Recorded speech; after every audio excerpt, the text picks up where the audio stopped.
Bismillahirrahmanirrahim. Assalamualaikum warahmatullahi wabarakatuh. Innal hamdalillah nahmaduhu wa nasta'inuhu wa nastahdi bihi wa nastaghfiruh. Wa na'udzu billahi min shururi anfusina wa min sayyiati a'malina.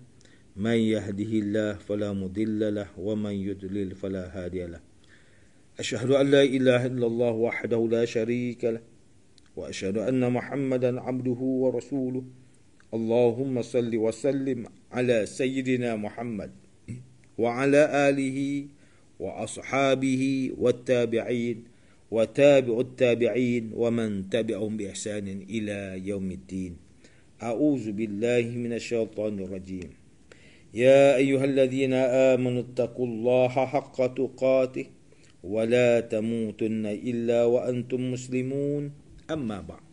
Yang berusaha Tuan Haji Ahmad Nazri Muhammad Yusof selaku penerbit rancangan tafsir Al-Quran dan seterusnya sidang pendengar yang dirahmati Allah Subhanahu wa taala. Alhamdulillah.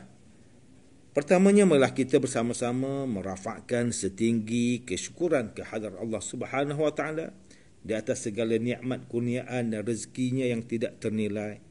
Selawat dan salam ke atas junjungan besar Nabi Muhammad sallallahu alaihi wasallam, ahli keluarga baginda dan para sahabatnya yang tercinta. Tuan-tuan, puan-puan para pendengar yang dimuliakan, di antara nikmat yang manusia ramai lupa, sebagaimana yang Rasulullah sallallahu alaihi wasallam beritahu kepada kita, nikmatani maghbunun inda katsirin minan nas, as-sihhatu wal farag.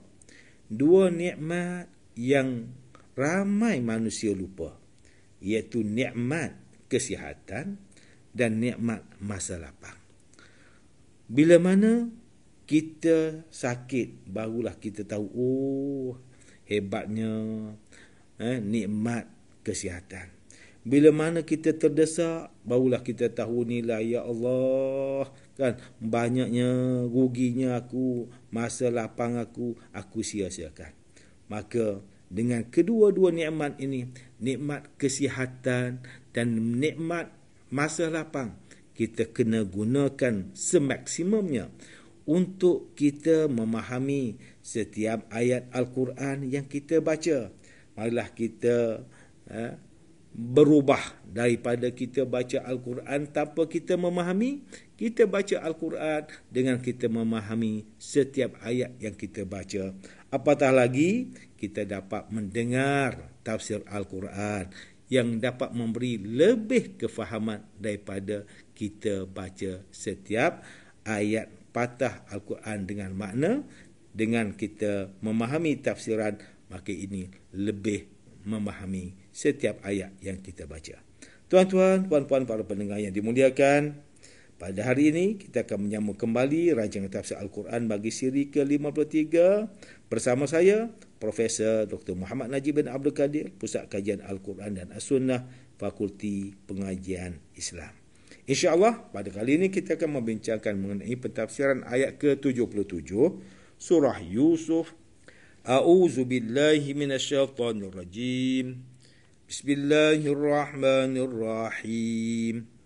قالوا إن يسرق فقد سرق أخ له من قبل فأسرها يوسف في نفسه ولم يبدها لهم قال أنتم شر مكانا والله أعلم بما تصفون. Mereka berkata, kalau dia mencuri, maka tidaklah pelik. Kerana sesungguhnya saudara kandungnya pernah juga mencuri dahulu. Mendengar kata-kata yang menyinggung itu, maka Yusuf pun menyembunyikan perasaannya dan tidak menyatakannya kepada mereka sambil berkata dalam hati, kamulah yang lebih buruk keadaannya dan Allah Maha mengetahui akan apa yang kamu katakan itu.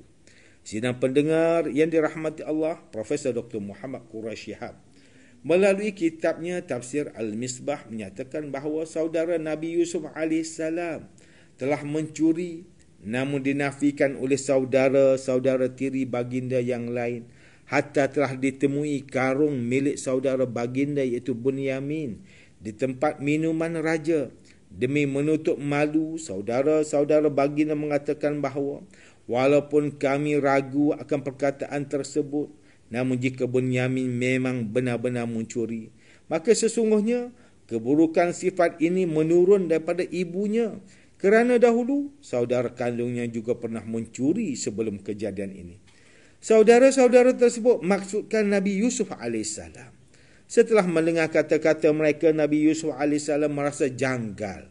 Tetapi baginda menyembunyikan perasaan baginda dan hanya berkata di dalam hati baginda bahawa baginda tidak seperti mereka yang lebih buruk kedudukan, mempunyai dengki di dalam hati dan lidah yang berbohong, kerana mereka pernah menganiayai baginda.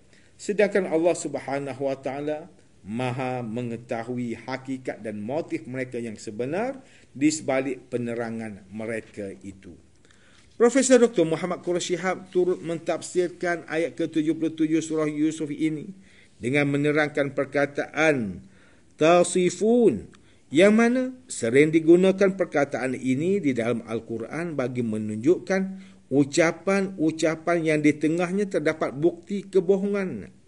Saudara-saudara tiri baginda telah menuduh bahawa Nabi Yusuf AS, iaitu saudara kandung Bunyamin, pernah mencuri. Telah dinilai oleh para ulama bahawa tuduhan ini merupakan fitnah dan kebohongan.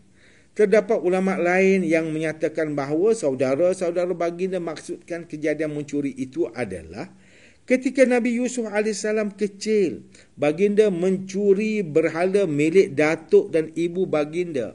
Kemudian baginda menghancurkan berhala-berhala tersebut agar tidak dapat disembah. Kejadian lain yang mungkin mereka maksudkan adalah ketika mana Nabi Yusuf AS pernah mencuri telur atau ayam untuk diberikan kepada seorang pengemis. Tuduhan mereka kepada Nabi Yusuf AS adalah bermaksud untuk membersihkan diri mereka dan menunjukkan bahawa mereka adalah orang baik daripada ibu dan bapa yang baik-baik. Sedangkan sifat buruk Bunyamin menurun daripada sifat ibunya dan bukan daripada sifat ayah mereka.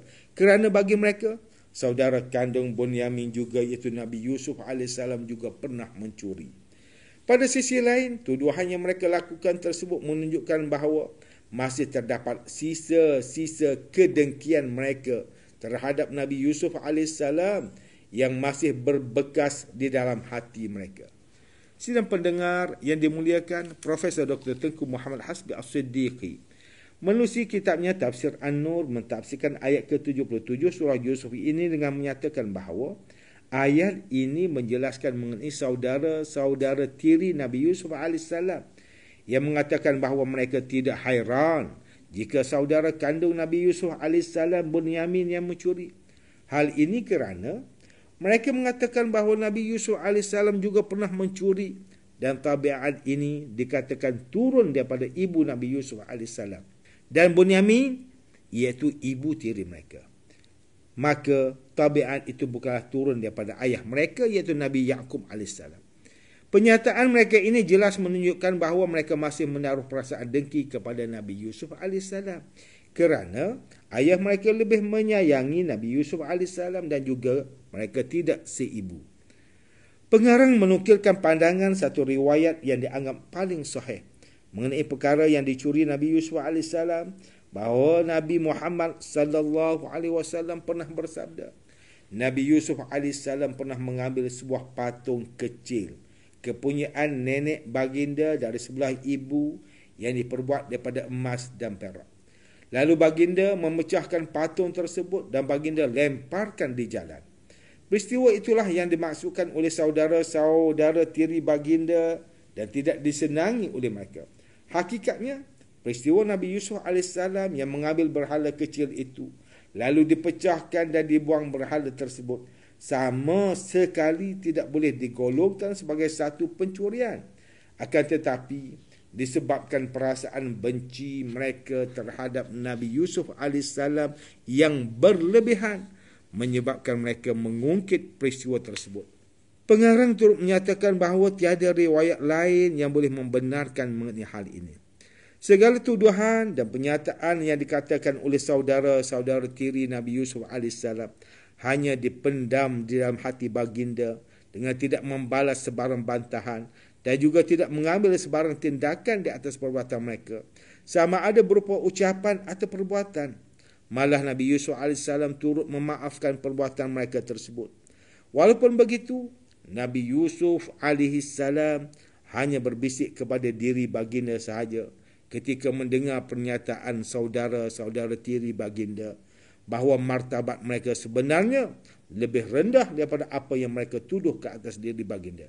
Mereka turut mencuri anak yang paling disayangi oleh Nabi Yaqub AS, iaitu diri baginda, dan mereka biarkan sahaja binasa. Kemudian mereka berbohong kepada ayah mereka, mengatakan bahawa Nabi Yusuf AS telah diterkam oleh serigala suatu ketika dahulu. Hakikatnya Allah Subhanahu Wa Taala lebih mengetahui segalanya tentang apa yang mereka sifatkan itu. Kerana Allah Maha mengetahui segala hakikat dan Allah Subhanahu Wa Taala juga Maha mengetahui apa sebenarnya yang telah dilakukan oleh Nabi Yusuf AS pada masa dahulu.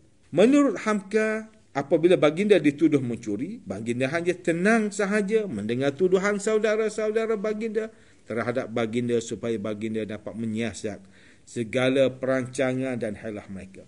Ketika itu, Nabi Yusuf AS telah mempunyai perancangan tersendiri dan baginda enggan merosakkan perancangan mereka disebabkan hal-hal kecil sedemikian. Nabi Yusuf AS bertindak secara profesional sebagai utusan Allah Subhanahu Wa Taala dan sebagai seseorang yang berkedudukan tinggi di negeri tersebut. Nabi Yusuf AS hanya mengomel di dalam hati baginda bahawa mereka hanya menjatuhkan saudara mereka setelah ternyata saudara mereka salah dan tidak berniat langsung untuk membela, walaupun itu merupakan saudara mereka. Perbuatan mereka ini merupakan perbuatan yang hina, apatah lagi setelah mereka menyebut dan menuduh saudara mereka yang lain. Tuan-tuan dan puan-puan yang dirahmati Allah, demikianlah tafsir bagi ayat ke-77 surah Yusuf menurut pentafsiran oleh para ulama. Ayat ke-77 surah Yusuf ini mengisahkan mengenai saudara-saudara tiri Nabi Yusuf AS yang hanya melihat sisi negatif dan tidak menunjukkan kasih sebagai saudara apabila mereka hanya menyalahkan salah seorang saudara mereka, iaitu Bunyamin, yang telah ditangkap kerana mencuri. Mereka juga telah menuduh Nabi Yusuf AS pula yang mencuri, sedangkan pertuduhan itu hanyalah dusta dan mengungkit peristiwa ketika mereka kecil. Ketika itu Nabi Yusuf AS dikatakan telah mengambil berhala saudara perempuan di sebelah ayah mereka dan menghancurkan berhala tersebut. Bukan itu sahaja, mereka turut memburukkan ibu tiri mereka dan menunjukkan sifat dengki yang masih berada di dalam hati mereka kerana ayah mereka iaitu Nabi Yaqub AS yang lebih menyayangi Nabi Yusuf AS daripada mereka. Begitulah lumrah manusia yang hakikatnya manusia sentiasa tidak berpuas hati sesama manusia, hatta sesama saudara sendiri. Sedangkan sebagai seorang manusia, kita sentiasa memerlukan manusia yang dalam menghadapi kehidupan seharian kita. Sidang pendengar yang dimuliakan, antara pengajaran yang boleh kita ambil daripada tafsir ayat ke-77 surah Yusuf ini ialah setiap Muslim hendaklah memelihara hubungan sesama manusia dengan sentiasa berbuat baik kepada manusia agar lebih disukai dan bagi mengharapkan keredaan Allah Subhanahu Wa Taala. Umat Islam hendaklah menjaga aib manusia dengan tidak menyebarkan aib seseorang, tidak kira kenalan atau seseorang yang tidak dikenali, kerana manusia tidak akan dapat lari daripada tidak melakukan sebarang kesalahan dan kesilapan di dalam hidup. Sebagai Muslim, kita hendaklah menunjukkan riak wajah yang tenang, walaupun sedang menghadapi ujian yang berat dan hanya bersandar serta berharap kepada Allah Subhanahu Wa Taala, kerana setiap ujian yang menimpa tidaklah melebihi kemampuan seseorang manusia tersebut. Sidang pendengar yang dirahmati Allah, sekian sahaja rancangan tafsir Al-Quran pada hari ini. Semoga kita semua mendapat manfaat daripada perbincangan ilmu ini. Insya-Allah, mudah-mudahan kita akan bertemu lagi pada siri rancangan tafsir Al-Quran yang akan datang. Wabillahi taufiq wal hidayah. Wassalamualaikum warahmatullahi wabarakatuh.